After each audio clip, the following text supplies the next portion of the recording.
In 2020, I made very clear where I stand. We are in 2024, and I've not changed that position, nor will I going forward. I kept my word, and I will keep my word.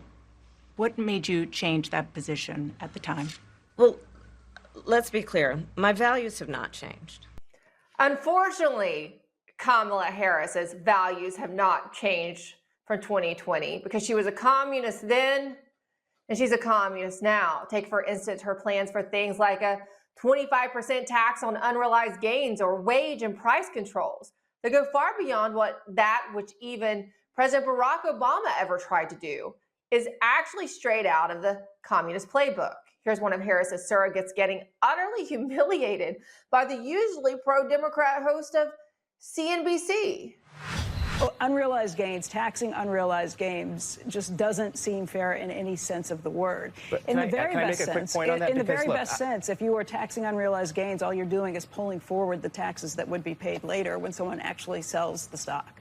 I think that this reaction to unrealized gains is a little funny, given that I bet that the majority of people watching right now are already paying a tax on unrealized gains. It's called a property tax. Property tax. When the value of your home goes up, it's a use tax. When the value of your home goes up, you pay higher taxes, even if you don't sell your home. Your value of your home never moves the way a stock moves, the way something else moves. That's always the go-to answer. It's also, property tax is a use tax. You're paying for the schools, you're paying for emergency services. Those are things that make absolute sense. In fact, according to the CNBC crew, and a little surprisingly, they say Harris's proposals are downright unconstitutional. Well, look, you're arguing that this is some sort of foreign concept that's completely unknown in the U.S. tax code. It's probably unconstitutional. It's probably, and it was never in anyone's intent to tax. It's not an income tax, and it's never going to happen. It's actually kind of nice to see someone from the NBC family actually care about the Constitution for once. Oh, maybe it is unconstitutional, but when has that ever stopped any Democrat from doing what they want? In fact, the more unconstitutional a proposal is, the more many Democrat politicians want to do it. But this will only affect the ultra-wealthy, or so they say, right? But they always say that because that's how they sell you their socialist dream, which really quickly becomes a nightmare. According to a recent study conducted by the libertarian think tank, the Cato Institute, they say, quote, the core problem with taxing unrealized gains is that there is not actually anything to tax until the asset is sold for a profit. For example, if I purchase a house for $400,000 and it depreciates by $50,000 the following year, an unrealized gains tax at 25% would mean I owe the government $12,500, regardless of whether I sell the house or have the cash on hand to pay the bill. Or as this popular Twitter user, ex-user @RealSpikeCohen tweeted recently, he said, quote, new taxes are always sold as a tax on the rich, and they always become a tax on you. And he's right. Just look at these tax brackets.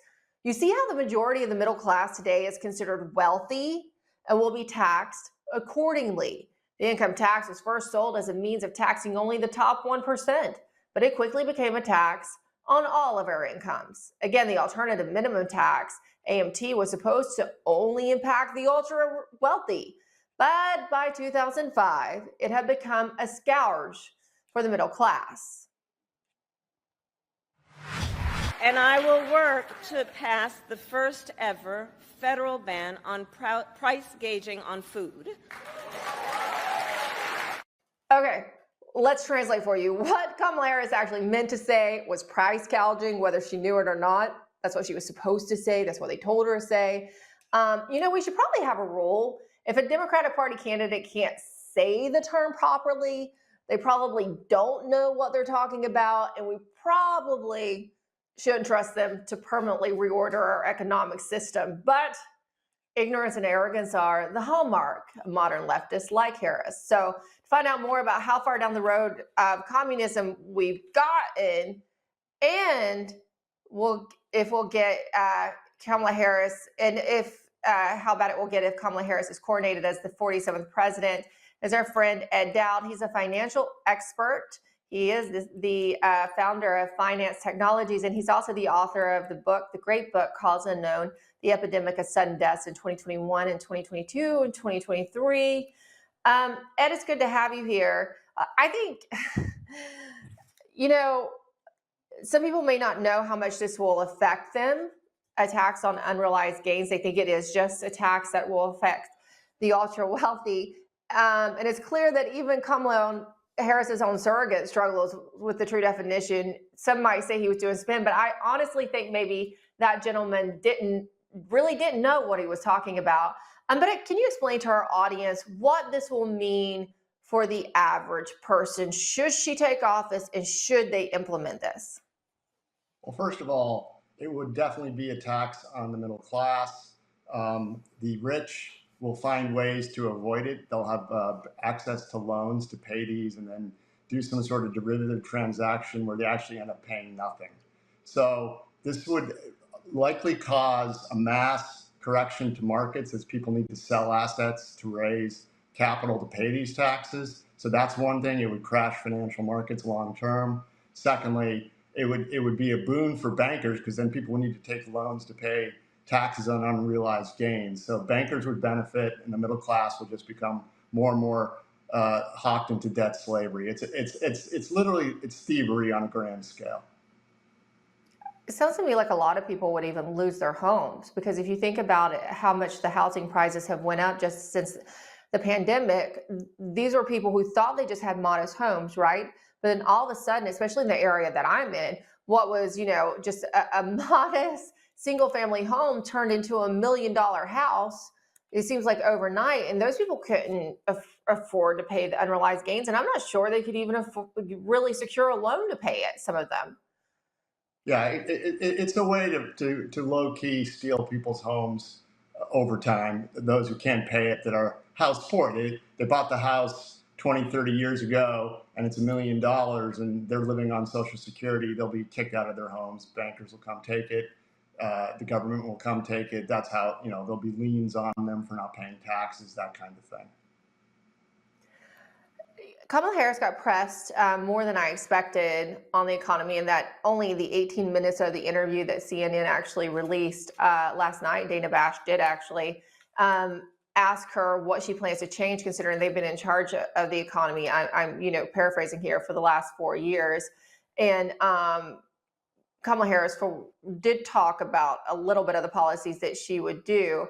But they don't take ownership. She, of course, doesn't want to take ownership over the last 4 years, saying that they were not responsible. They inherited this economy and that they had nothing to do with inflation and that it's down. Is inflation truly down? And how much worse really has the economy gotten, if you think it has, under the Biden-Harris administration? The economy is actually, the real economy is in recession. The financial markets will reflect that soon. I think I was on your show a couple of weeks ago talking about the fraudulent payroll numbers. So we have a fraudulent headline economy. The real economy is a disaster.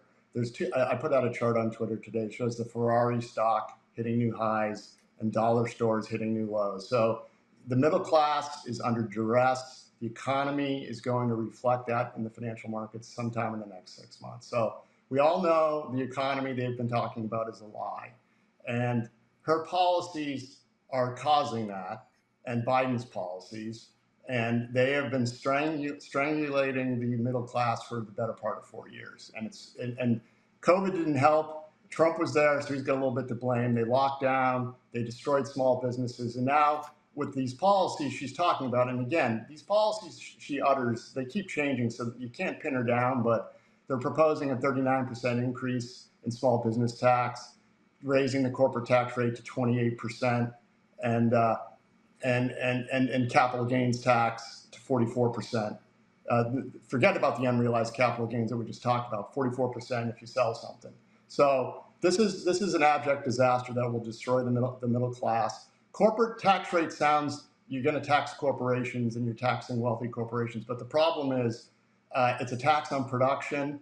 That's what corporate taxes are. So when you raise corporate taxes, you're causing inflation, and then you will eventually cause capital to leave the country and create jobs elsewhere in lower corporate tax rate countries. So raising it to 28% will cause an already devastated middle class to lose more middle class income jobs over time. I mean, everything she's proposing destroys the middle class.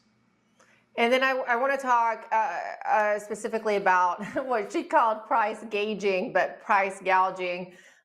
She has floated a plan to enact price controls.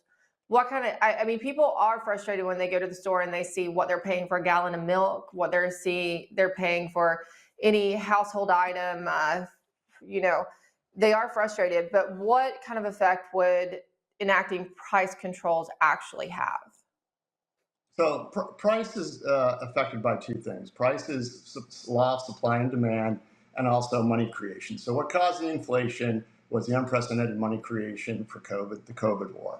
And that continued under the Biden administration with their hokey energy policies and starting a war in Ukraine.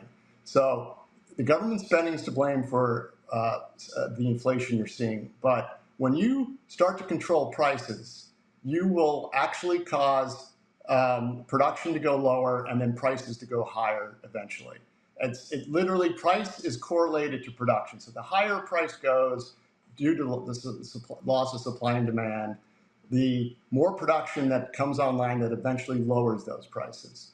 Commodity cycles are a great example. The greatest